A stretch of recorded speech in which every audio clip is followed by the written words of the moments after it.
क्रांती news, आवाज सर्वसामान्यांचा। रघुनाथदादा पाटील यांना HTBT कापसाचा हार, तंत्रज्ञान मिळवून देण्याचा शेतकरी संघटनेचा संकल्प विशेष। इस्लामपूर तालुका वडवा, जिल्हा सांगली। शेतकरी संघटनेचे ज्येष्ठ नेते रघुनाथदादा पाटील यांच्या अमृत महोत्सव सोहळ्याचे औचित्य साधून शेतकरी संघटनेने तंत्रज्ञान स्वातंत्र्याचा एक नवा निर्धार व्यक्त केलाय।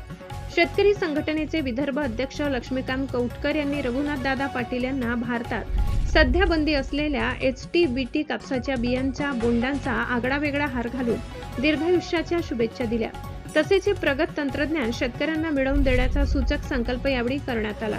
रघुनाथदादा पाटील यांच्या 75व्या वाढदिवसानिमित्त आयोजित या सोहळ्याला विविध क्षेत्रातील मान्यवर, आमदार, खासदार आणि समस्त शेतकरी संघटनेचा मित्रपरिवार मोठ्या संख्येने उपस्थित होता। या उपस्थित लोकप्रतिनिधींच्या समोरच शेतकरी संघटनेने आपली तंत्रज्ञान स्वातंत्र्याची भूमिका पुन्हा एकदा आक्रमकपणे मांडली। मजुरीचा खर्च वाचवणारे तंत्रज्ञान HTBT एक कापसाचे प्रगत वाण असून यामुळे कापूस पिकातील तण नियंत्रण करणे सोपे होते। यावर तणनाशकाची फवारणी केल्यास मुख्य पिकाला इजा न होता केवळ तण नष्ट होते। यामुळे शेतकऱ्यांचा खुरपणीचा आणि मजुरीचा मोठा खर्च वाचतो, असा दावा शेतकरी संघटनेकडून सातत्याने केला जातो। मात्र केंद्र सरकारने या तंत्रज्ञानाला अद्याप अधिकृत मंजुरी दिलेली नाही।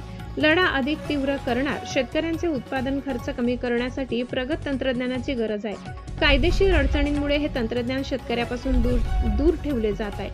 त्यामुळे लोकप्रतिनिधींच्या उपस्थितीत हे तंत्रज्ञान शेतकऱ्यांना अधिकृतपणे मिळवून देण्याचा संकल्प आम्ही केलाय, असे विदर्भ अध्यक्ष लक्ष्मीकांत कौटकर यांनी यावेळी सांगितले।